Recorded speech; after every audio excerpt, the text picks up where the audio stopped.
Welcome to Sunday School, Luke 12:31. But rather seek ye the kingdom of God, and all these things shall be added unto you. Jesus went with his disciples through the land of Perea on the east of the Jordan, the only part of Israelite country that he had not already visited.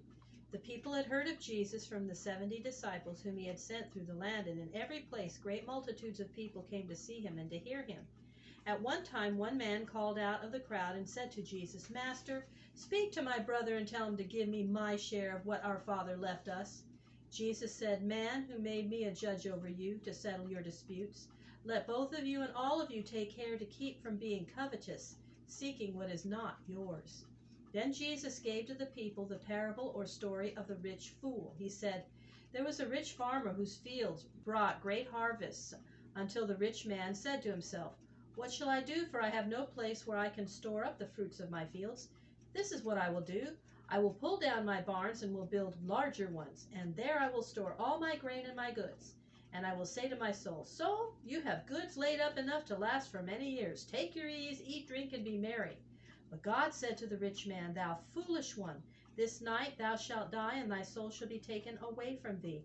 And the things which thou hast laid up, whose shall they be?' And Jesus said, 'Such is the man who lays up treasure for himself and is not rich toward God.'" On one Sabbath day, Jesus was teaching in a church, and a woman came in who for 18 years had been bent forward and could not stand up straight. When Jesus saw her, he called her and said to her, "Woman, you are set free from your trouble of body." He laid his hands upon her, and she stood up straight and praised God for his mercy. But the chief man in the synagogue church was not pleased to see Jesus healing on the Sabbath.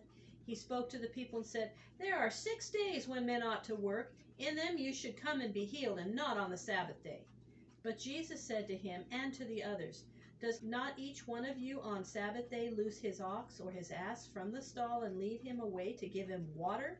And should not this woman, a daughter of Abraham, who has been bound for 18 years, be set free from her bonds on the Sabbath day?" And the enemies of Jesus could say nothing, while all the people were glad at the glorious works which he did. At one place Jesus was invited to dinner. He said to one who had invited him, "When you make a dinner or a supper, do not invite your friends or your rich neighbors, for they will invite you in return. But when you make a feast, invite the poor, the helpless, the lame, and the blind, for they cannot invite you again, but God will give you a reward in his own time." And there went with Jesus great multitudes of people, and he turned and said to them, "If any man comes after me, he must love me more than he loves his own father and his mother and wife and children, yes, and his own life also, or else he cannot be my disciple.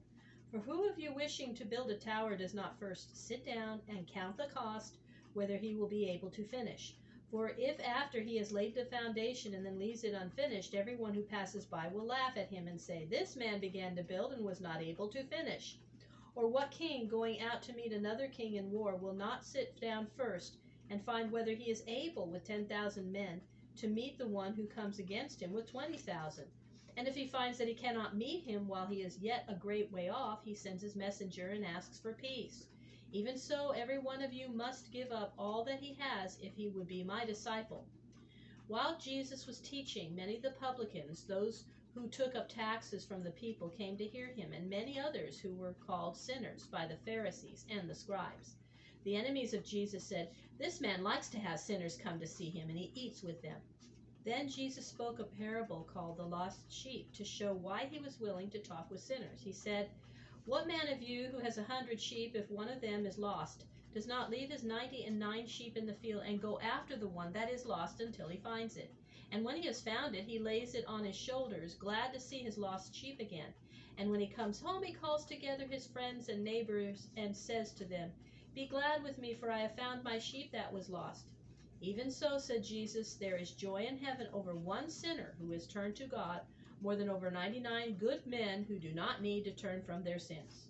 Jesus gave to the people also the parable of the lost piece of money. He said, "If any woman has 10 pieces of silver and loses one piece, will she not light a lamp and sweep her house carefully until she finds it? And when she has found it, she calls together her friends and her neighbors, saying, 'Be glad with me, for I have found the piece of silver that I have lost.' Even so, there is joy among the angels of God over one sinner that turns from his sins." Then Jesus told another parable called the parable of the prodigal son. A prodigal is one who spends everything that he has, as did the young man in this parable. Jesus said, "There was once a man who had 2 sons. The younger of his sons said to his father, 'Father, out of what you own, give me now the share that will come to me.' Then the father divided all that he had between his 2 sons. And not many days after, the younger son took his share and went away into a far country, and there he wasted it all in wild and wicked living. And when he had spent all, there arose a mighty famine of food in that country, and he began to be in want.